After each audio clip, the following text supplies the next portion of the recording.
Mental Health Monday on Radio City Talk with Mick Coyle. Tackling the stigma. Radio City Talk. Welcome to another Monday. My name's Mick. I do hope you're well. Busy show today, lots to get on with, including, in a few moments' time, our interview with the Fallen Angels Dance Theatre Group. They've got a new production they want to get you behind. And also, if you're a podcast listener, you get a Brucey bonus this week, and that is the interview with Michael Maitland. Now, he is the co-author of a new book called Out of the Madhouse.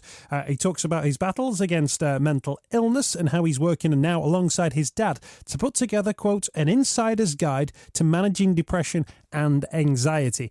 Now, we do mental health every single Monday from 2:15 here on Radio City Talk. You can get involved in the show as well. If there's an organisation you're involved in, work that you're doing, if there's a story you'd like to tell, or maybe it's your own mental health journey you want to discuss, we always like to hear from you. Drop us your emails, mick@radiocity.co.uk. That's mick@radiocity.co.uk. Thanks to everybody, by the way, who's hanging on to come on the programme as well.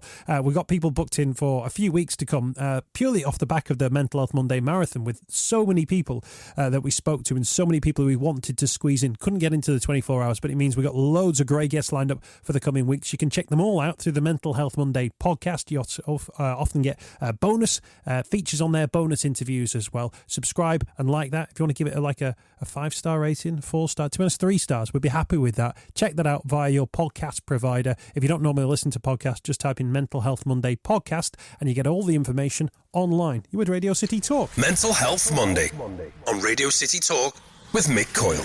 Radio City Talk. You're going to hear now about a series of performances you might want to get involved in that are absolutely free and are taking place at some of our most prestigious theatres around the region. I'm very pleased to say we're joined in the studio by the team behind Fallen Angels Dance Theatre. Guys, thank you for your time. We have Johnny and Sam and Claire. Great to see you all. Thanks for your time. Thanks for joining us on Mental Health Monday. Now, Claire.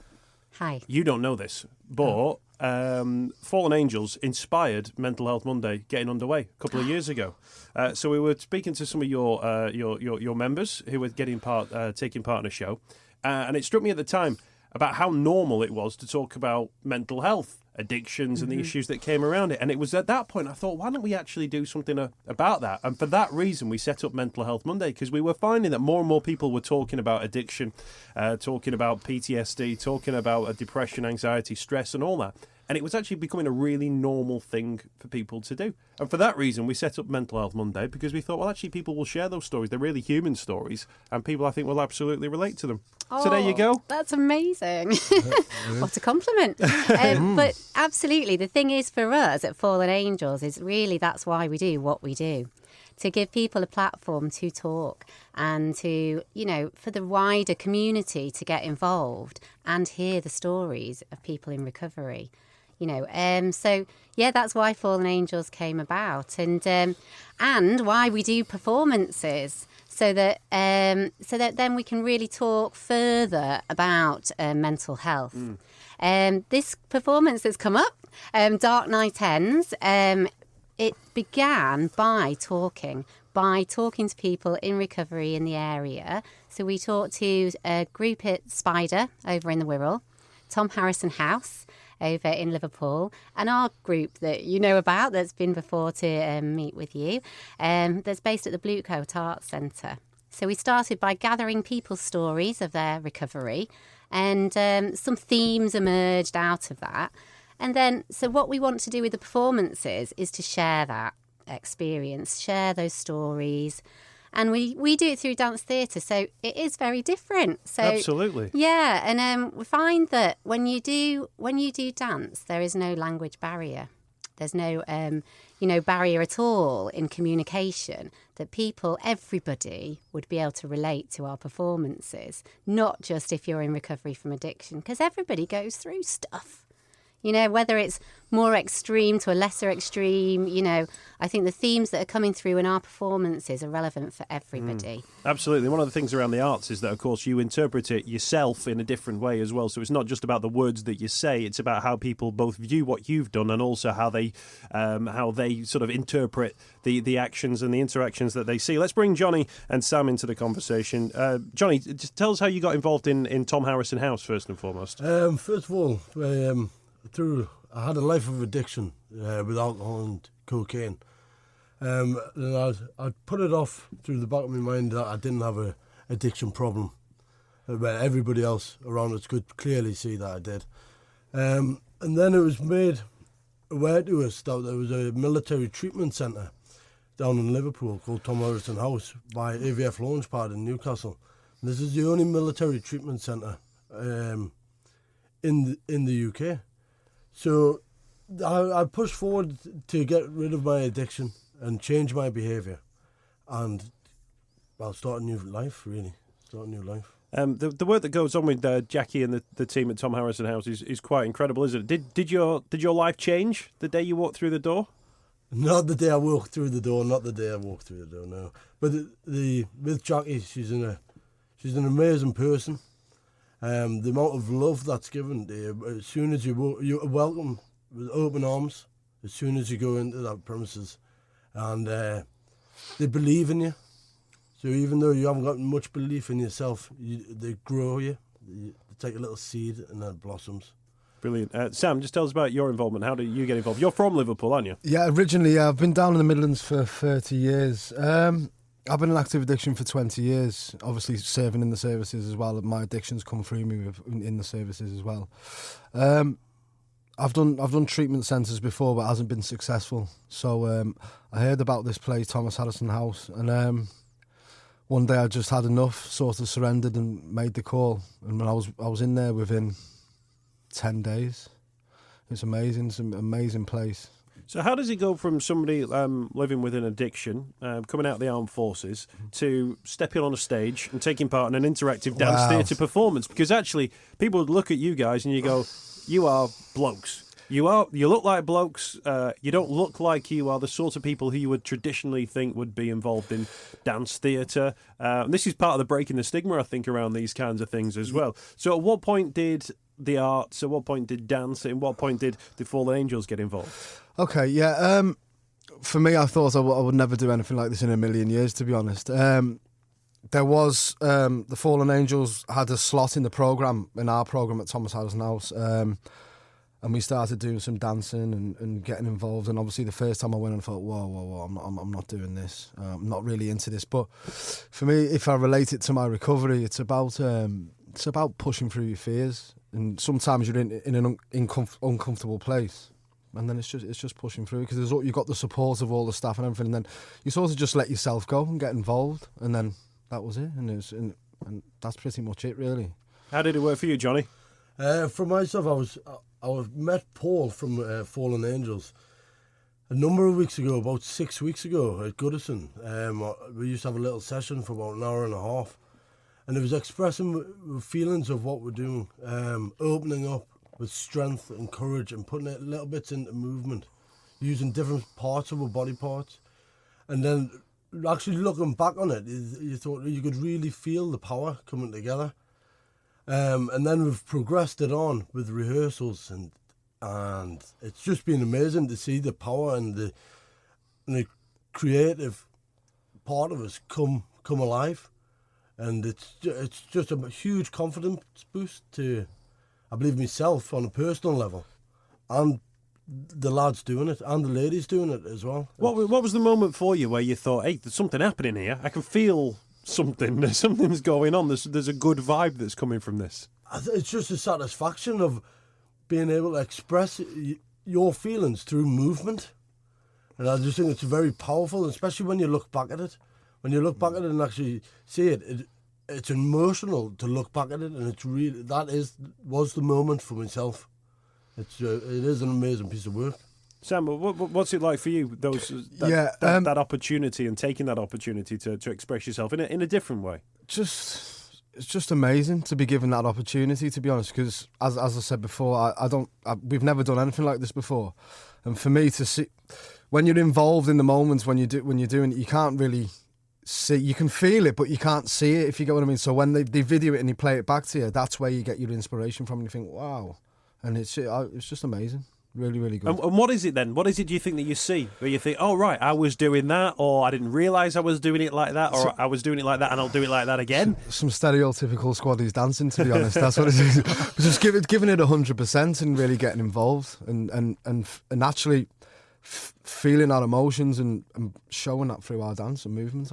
Claire, the latest show is called Dark Night Ends. Just tell us about the theme behind it. Sure. So the title Dark Night Ends came from one of our dancers.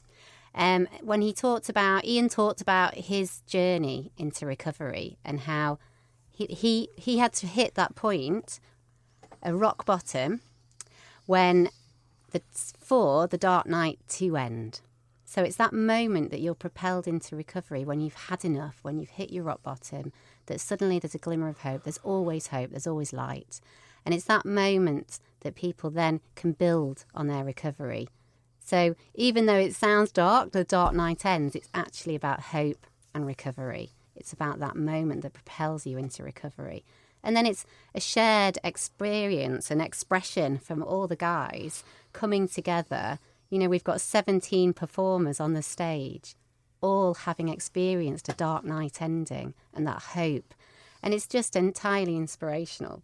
You know, it's emotional, like the guys said. When you get that many people really on a stage together performing, you know, it's sort of, it goes through the roof, doesn't it? The emotions. I was going to say, obviously, it's obviously great for these guys and getting involved and the people who are getting involved on the stage. What are the people in the audience getting out of it, do you think? Outside of seeing, you know, a visual spectacular. Great, yeah. Well, I think emotionally people connect on a very different level. So that's the thing we were talking about dance, how you connect physically. You know, your neurological systems kind of go, oh, actually, I felt that emotion now and again. And so they get that connection. But what we hope with this production is there's going to be something in the foyer that the audience can interact with to really get them thinking before they go into the performance. And then during the performance, hopefully those themes will then, you know, the people in the audience will be going on some kind of journey for themselves. And then after the performance, we're going to invite the audience to stay. We'll have a question and answer session so that they can ask questions directly. Because like you said, with art and with dance theatre, we're not going to spoon feed our audience. We do want them to have a think about these themes and how they relate to themselves. And then we're going to go do some small group interaction. So then in a small group, the audience can talk. There's a space for them to talk. And we really, as performers, like to hear their stories, you know, and how they relate to the themes that are coming about. We've got the theme of Dark Night Ends. We've also got a story from Tracy that's come about where she had a moment on a beach, and it'll be what would you say to yourself as a child if you met them on that beach? Oh, wow. It's going to be profound. And so that was Tracy's story that's coming through. And there's also another story about, you know, and we're going to ask the audience, you know, what is your high? So now people in recovery, drugs or alcohol is no longer their high. Yeah. And for some, you could say that dance is now their new high, you know. So, yeah, we're going to be asking some very provocative questions. Yeah, absolutely. Really. And actually, because it's flagged up as an interactive dance theatre performance, some people might think they're going to ask me out on stage to dance as well. But actually, you're saying the interaction there is the work you do through the foyer, the Q&A afterwards as well, and those sort of questions. So I guess it's about getting everybody involved within the audience as well. Absolutely. So there's value for the audience as well as the value that's on stage. Absolutely, yes. Brilliant stuff. People can get involved in this one, by the way. 3 prestigious venues right across the region. 12th of February, Chester's Storyhouse. Very nice venue there. Mm-hmm. Then across to Birkenhead's Pilgrim Arts Centre on the 13th of February. And then the Capstan Theatre in Liverpool on the 15th of February. And admission is free. And there's going to be charitable collections at every event. Absolutely, yes. So that's brilliant for everyone to get involved. 12th, 13th and 15th, starting at the Storyhouse in Chester, Birkenhead's Pilgrim Arts Centre, followed by the Capstan Theatre in Liverpool City Centre. Admission is free, and there'll be charitable collections at each event. We've got the team with us behind the Fallen Angels Dance Theatre production Dark Night Ends. We've got Claire Morris, Johnny Dodds and Sam Collins. Johnny, you talk about your addiction that you had while you were in the military as well. In terms of your journey that you're on, in terms of your addiction, where are you up to now? Well, now I see myself throughout the journey with my cocaine and alcohol. It was from a very early age, I was 14, progressing on, and sometimes it would disappear out of my life, the addiction with the narcotics and the alcohol, but it was never gone. That's one thing that I've got to remember. Once an addict, you're always an addict. So I've always got to use that bumper to repel us forward, because I don't ever want to go back to that space again. So that's what my use is, trying to propel it forward. Is that your similar experience, Sam, in terms of your own addictions, your own journey, if you like? Yeah, I think for me, I know I can't go back to that type of life for me now. So for me, it's about building new foundations, meeting new people, connecting on different levels, and this has allowed me to do this. You know what I mean? So it's a culminative thing of many different things, because obviously the condition that we suffer from is a very serious thing, and obviously there's not many nice places that you can go from it. So to be in recovery is a very inspirational and powerful thing. Is that part of the journey then, in terms of recovery? It's about not going back to the places you used to go and doing the things you do, finding new things, finding new groups, finding new ways of moving forward. I'd say so. It's an old saying, isn't it? If nothing changes, nothing changes. So I mean, you've got to pretty much change your whole sort of the willingness to change in your behaviour. Yeah, to put away your old traits that have dragged you down and open up to new experiences in my eyes. And this dance, theatre, the creative movement that we're doing, and way to express ourselves, rather than drinking or taking drugs, and experiencing things in a healthy life, and it's much more enjoyable. Because there'll be people now listening to this who'll be thinking, right, well, I'm in the position of somebody who has got addictions, that someone who's not in recovery. People thinking, I can't see beyond the life that I have at the moment. I can't see beyond the walls that I'm in. I can't see beyond the town that I live. I can't see beyond the friends group, or the so-called friends group that I'm in as well. But actually, you guys are looking at it from the other way, and you're thinking, well, we're finding a way. We're doing things a little bit different. I think it does come down to, obviously, your personal choice. I mean, I think when you've had enough, or when you've had too many dark nights, I mean, it's kind of a surrender thing, isn't it? You know what I mean? Yeah. It's a personal thing. Nobody can force you to stop taking it. It's on yourself, really. I believe the first step is the biggest step. Either coming into treatment, realising that you have a problem, because you're masked by your addiction all the time, by saying that you haven't got a problem, when everybody around, what it will do is pull you in and push everybody else away from you. So it leaves you alone. And when you realise that, and you need to get help. And there's people out there to help. Well, I was going to ask you about the organisations, the different people who come forward. We've talked about people who've served in the military. SAFA often get mentioned in terms of making connections, keeping connections with people. I've heard people say that they ignored the first, 15 emails that came through from SAFA, ignored the knocks on the door from people. But actually, was it for you? Did you accept the first offer of help, or were there sort of things you thought, it's not for me, or I'm not going to go down that route? Did it take a while before you decided in yourself to make those steps? Well, yeah. I think we're both did, yeah, I'd agree. I'd say 20 years is quite a long time, and I haven't had much abstinence or clean time in that sort of time. I'm a big believer in when you're ready, or as Claire said, when you've hit your rock bottom and you can't go on anymore, and you realise you've got nothing left to give. You're kind of broken on the inside as well, and to reach out for help is it's alien, but you need to do it. You need to drop your pride and say, look, I'm broken here, and I need some help, and then you will get the help. And you talked about Jackie before, Jackie Johnston-Lynch from Tom Harrison House. Obviously, we've got Claire here from Fallen Angels. What does that help look like, or what did that help look like to you, Johnny? Was it patronising? Was it, awkward? Or was it actually very open? Did you have a much more sort of pleasant experience, if you like, than you would have expected? Well, I believe coming down, I travelled all the way from Newcastle to come to Liverpool to this treatment centre, Tom Harrison House. And there was just a voice on the telephone at first. So I was thinking to myself, what's this to do? And I wasn't really prepared to take the jump. And the first time it went, a second time it went. And then Jackie came on the phone on the third time. And it was a choice. I needed help, but I didn't want to do the step. But I did that day, jumped on the train and I came. And when I got to Tom Harrison House, with all the members of staff there, all the people who I'm in treatment with now. They're just such warm, loving people, and they're all. It's an amazing thing that the staff have there is just to give their time and to help people who's in our situations, and some of them have addiction as well.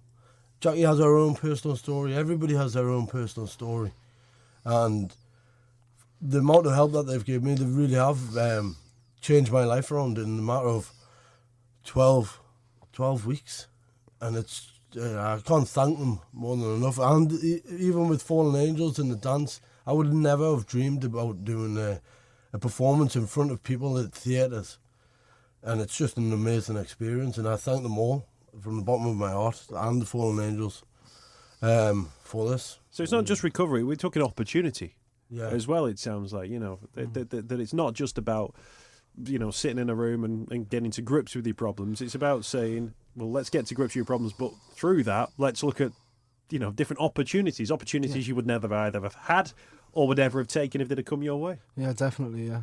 I think it's about change for me, and changing and obviously pushing yourself through that type of stuff. There's Thomas Harrison House is an amazing organisation, and they offer a lot of support on a lot of different levels, and they kind of tailor it to your needs. So say if Johnny had a different need to me, it's not blanket across it's done to your individual needs. And I think it comes from love, to be honest.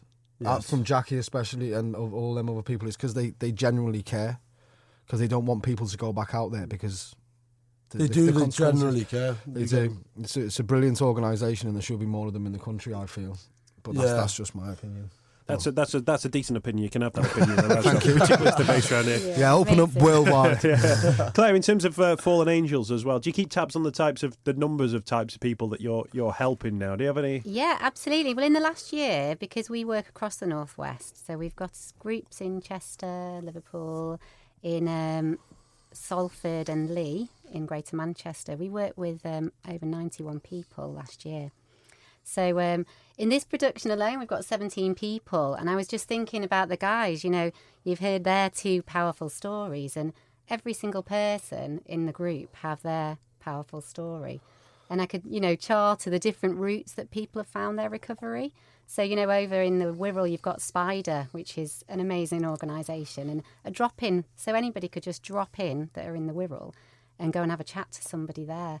There's different routes. Not everybody wants to go to a rehabilitation centre or can go to a rehabilitation centre, but recovery is there if people are looking for it. Absolutely. And Claire, you can tell our listeners as well. Johnny and Sam sat here. They are, they're not, they've not come in wearing ballet shoes or anything like that, right? They're regular guys. They are regular guys, and this is the thing that we try and do on this program: is talk about how normal it is to be able to talk about that. I mean, Sam talked about, the love that Jackie has for the work she does through Tom Harrison House as well. You're allowed to talk about your emotions. You're allowed to talk about how you feel. You're allowed to embrace a whole host of different things, if that's part of your recovery and that's part of your positive mental health. Yeah, definitely. And I think everybody does need to talk, and everybody needs to get it out there. And we call it disarming our problems. It really disarms it when, it's that problem shared, isn't it? Is a problem halved. As soon as you share with somebody, you talk about it, and as soon as you make that step to come and meet somebody else that have been through something that you're going through, suddenly you're not on your own. And nobody needs to be on their own in this city, because there's so many activities actually for people in recovery. You've got Genie in the Gutter, you've got First Take, there's loads of different organisations doing amazing cultural activity for people in recovery. So there's loads of support out there. But we're at the Blue Coat every Thursday with our group, and we don't intend on going anywhere, because I think it's one of those things that I think, you've sort of heard from the guys at Tom Harrison House. When you work with people in recovery, they're so special. They've got so much to give and so much love. It's a reciprocal thing. Yeah. So, our passion, very much like your own for Mental Health Monday, as soon as you start going down this road, you just see people grow. You see the potential that people have, and you want to help more, and that's Fallen Angels is very much like a family. Brilliant. Dark Night Ends, the show, coming to Chester's Storyhouse on the 12th of February, then the Birkenhead Pilgrim Arts Centre on the 13th, followed by the Capstan Theatre on the 15th of February. Admission is free. There'll be charitable collections at each event as well. There's an interactive element to it as well. I'll just make this point, Claire. If you want to just go because you've heard these guys talking and you just want to sit in a corner and you don't want to interact, Absolutely. you just want to witness it to get a sense of it, and you're worried that if by showing up someone's going to, sign you up to the next performance. That's not the case, is it, right? Not the case at all, no, absolutely. We're just in... sometimes performance feels like a loaded word. I like to say it's more like a sharing, because we want to share with people our experiences, our love for the arts and recovery. And but I don't want that to sound intimidating whatsoever. Even if you want to just come and sit in the Capstan foyer, and then have a listen to the interactive stuff before and after, just to hear what's going on. That would be cool. It's totally fine. Great show. Claire, thank you for your time. Always great to get you on from the Fallen Angels Dance Theatre. Johnny, thank you for your time as well. Great to get you in the city. It's all right, Liverpool, isn't it? It's not bad at all. Sam, good to get you on the programme too. Thank you very really much. Appreciate your Thank time. Those three shows again, Chester Storyhouse 12th, Birkenhead Pilgrim Arts Centre on the 13th, and the Capstan Theatre on the 15th. Admission is absolutely free. It's Radio City Talk and it's Mental Health Monday. Mental Health Monday with Mick Coyle. Radio City Talk. So it's Mental Health Monday. My name's Mick Coyle. Very pleased to say we have one of the co-authors of a new book out. It's called Out of the Madhouse, an insider's guide to managing depression and anxiety by Michael Maitland and Iain Maitland. And Michael Maitland joins us on the programme. Now, Michael, thank you for your time. Hey, Out of the Madhouse, co-authored with Iain Maitland. So Iain's your dad, is that right? yes, he is, yeah. So just tell us where you're at in terms of your own mental health journey at the moment, because actually it's a really interesting story, and of course it's the focus of the book, and people will be able to read about it. But give us a sense of where you're at the moment. Yep, I mean, it's been a while since all that happened. I think I've kind of been all right for maybe 2 or 3 years now, because it was quite a long process going from when it started. I think I was like sort of 17, 18, where I sort of slowly kind of declined, and then it sort of went over an 8-year period, and then sort of I kind of had to restart things and sort of back sort of steady now, I think. We often talk about the links between sort of mental health and physical health, and I understand that it was back in October 2012 your dad received a message that you'd been taken to hospital, and it was actually your mental health problems that had such a detrimental impact on your physical health that you ended up with in a terrible situation, if you could explain. Yeah, that's right. I mean, I had pneumonia. Things at this point I was probably about 7 stone, so like my body wasn't like in the best way, and I kind of got pneumonia. My lung had collapsed. And sort of I was sort of in a wheelchair by that point, just because of the way my body had declined, and it was just down to my mental health, really. So what sort of things were going on in your head mentally before that period that led you to that situation where your body was so physically incapable of fighting back against this type of illness? I mean, it's always a hard one to explain, but like I'd been feeling down for so long, and at first I thought I was just kind of like sort of like everyone else, like you have your down days, and then they kind of became more frequent over years, and then it just got to the point where I wasn't leaving the house and things like that, and I sort of lost contact with all my friends, and I think it just really came down to losing like any self-worth and just not looking after myself, sort of doing things that normal people would do. Yeah, was that something that you were aware that was happening, or did it just feel like that was how life was panning out for you? That can often be the thing that people talk about on this programme, that they didn't necessarily think something was wrong. They just thought, you know what, this is what teenage years going into adult life is actually like. Yeah, I mean, I really did think that. I just thought, well, it can't really get much worse than this. And then sort of it would slowly get a bit worse and a bit worse. But I always just in my head thought, this is just what everyone goes through, I think. And then it didn't really hit me till I kind of went into hospital and things like that it was actually really, really bad kind of thing. One of the things you've done as part of the book, you understand, is to actually look through your old diary entries. Now, for many people, that can be a slightly sobering and often embarrassing thing. When you look at your own diary entries from that time, what sort of insight did you get into your own mindset from how you were feeling at that particular time? I mean, I started writing that when I went into the Priory, which is basically like rehab for me. And it was kind of suggested that maybe we keep a diary because there wasn't much else you could do. You're basically locked in a room. So I sort of started writing that, and then I didn't even touch it again until years later, until my dad kind of mentioned that like we could be doing this book, and then I sort of dug it out and had a read through it, and that was weird reading that. Was there anything in there where you thought, oh, I understand now that I'm in a much better place compared to where I was at when I was writing these words. Yeah, 100%. I was sort of reading bits thinking, how did I even think things like that? And how did I get myself in that way kind of thing? And I think it was just nice to kind of see. It was kind of nice, but also it was sad also reading it back, sort of seeing how I got to that point. And in terms of the family life that you had before, I understand that for most people, the Maitlands were, a stand-up family. Your dad was a writer. Your mum worked in a school as well. You had, one of three siblings as well. You were the perfect family life. Was that one of the things that you were aware of, that you felt like you should be enjoying life? You felt like things had been set up in your favour, and yet you couldn't seem to get to grips with it? Yeah, that's very true. I mean, I moved out when I was probably 17, 18 kind of age with my girlfriend, and then we eventually went on to get married and stuff, which didn't work out. But kind of all through those years when I sort of had my own house and I had my own cars and things like that, and had like a family, and I had friends that wanted to see me, I think it was also kind of guilt that made my mental health worse, because I kind of thought, well, I've got all this around me, and it should, on the outside, people should think, well, I've got a perfect setup, but I was just kind of feeling so down that I think then me feeling that just kind of escalated it, I think. Do you think you were just lacking in the tools to deal with this situation? Obviously, there was the depression, the anxiety that was going on there.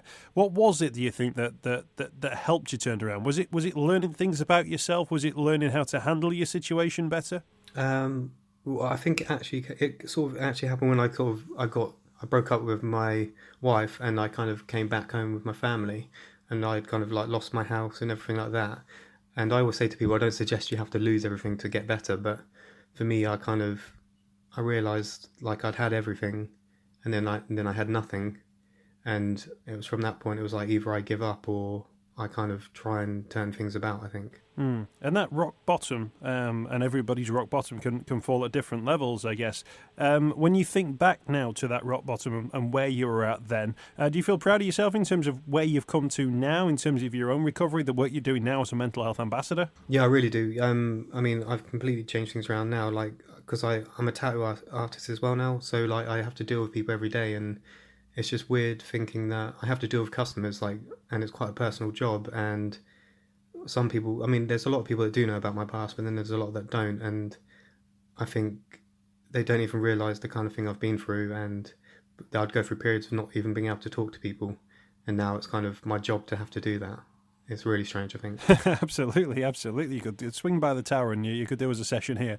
Yeah. Just tell us about language is always really interesting when it comes to mental health, using the right kind of language. You've gone for out of the madhouse. You've gone for the use of the word madhouse. Did you think long and hard about using that as a phrase? Yeah, we did. Yeah, me and my dad spoke about it, and we thought, well, that's the kind of thing that was used in his day and age, and the way I'm saying it is not me having making fun of people in that situation. It's because I've been through that, and it is when you're in that situation. That's how I felt, and I sympathise with everyone that's got issues going on, and because I've had it as bad as it gets, really. But I think it was just a sort of a striking title for the book that made it stand out, really, I think. Absolutely. The book is out now. You can order it through Jessica Kingsley Publishers, and I'm sure all good bookshops, and Facebook as well, Twitter and social media. Out of the Madhouse by Michael Maitland and Iain Maitland. We've got Michael on the programme with us on the programme today. I guess the other thing with this, Michael, is that sometimes if people are unsure about talking about mental health or unsure about whether or not, this is something which is affecting them, you can order a book. You can, rent it from a library if you want. You can have a read through it. You can, I'm sure you'll get a gist within the first few chapters as to whether or not you can associate with it. And this actually might be a good inlet for some people to get a handle on their own depression, maybe their own anxiety or their own sense of mental health. Yeah, I really think it's an easy book to read because it's all broken down into sections and stuff, and it's got sort of insights from me, like sort of saying what was going on, but then also got tips and stuff from my dad and things we worked on together to kind of help people that may be sort of starting to struggle or quite in deep with it. But I think it's all broken down nicely, and you can kind of read it in chunks and sort of bits and bobs, and I think it just works well. You're also doing ambassadorial work with STEM 4. Do you want to tell us about the work that they do? Yep, it was a charity set up in London that helps sort of teenagers with mental health issues, and they have things like an app which is selling really well called the Calm app, and basically it's kind of just reaching out to schools, and me and my dad go into schools and just give talks on kind of what happened to me, and he kind of gives his insights as a parent, how we can sort of help, and sort of basically the thing we say is talk to parents if you're struggling, or just reach out to someone. That's the kind of, it's just sort of putting the message out there that it's not something you have to hide, I think. Absolutely, and I guess as well that would be quite refreshing for a lot of people to see, you know, a father and son combination, because one of the things that we often hear on this programme is about, you know, who do you break the news to? What will your family think? Will they think X, Y, or Z about you? But the fact that you stand there alongside your dad and you talk about your own situation, then I guess that for a lot of people go, oh, actually, yeah, a father and son, a mum and a daughter, you know, a mother and son, whoever it would be, can have those conversations, and actually it does feel pretty normal. Yeah, I mean, there was definitely times when me and my dad fell out because of it, because he just didn't understand, and I would just disappear for like months on end, and I wouldn't speak to him. But it was only through kind of him sort of realising what I was actually going through, rather than me being like a bad person or anything. I think that it just took time, and the only way it worked is because I talked to him and just kind of doing the book and stuff. Then he kind of realised what was actually going on, rather than me just being like not a nice person or something like that. I think that kids and teenagers, they find it hard to actually sort of talk to people. I mean, they can talk to friends and stuff, but I think talking to parents or a teacher at work or someone at work is the ideal thing, really. Michael, thank you for your time today. We wish you all the best with the book. Congratulations on it, and to your dad as well. Out of the Madhouse, an insider's guide to managing depression and anxiety. It's out through Jessica Kingsley Publishers, and it's available to order, and I'm sure in all good bookshops as well. Michael, thank you for your time. Thanks for joining us on Mental Health Monday. Cheers, thanks very much, buddy. Thank you to all our contributors to Mental Health Monday this week. If there's an event that you're involved in, you want to tell us about it, if you want to talk about your mental health on the radio, many people do through Mental Health Monday, you can contact us here at the Radio City Tower. We are simply available on email. That's a really easy way of getting in contact. mick@radiocity.co.uk, or while we're on air, 0151 708 1059. Got one or two exciting things lined up, which we'll be able to tell you about over the course of the next couple of weeks. But always a reminder that if you want to share your mental health story, if you're involved in an event that you want to plug, if it's an exhibition, if there's a book that you're writing, maybe you're working on artwork, whatever it would be, sporting related or otherwise, do let us know, and we'll always give you a plug on the programme. It's your show as much as ours. mick@radiocity.co.uk, and don't forget Mental Health Monday every Monday on Radio City Talk. Mental Health Monday with Mick Coyle On Radio City Talk.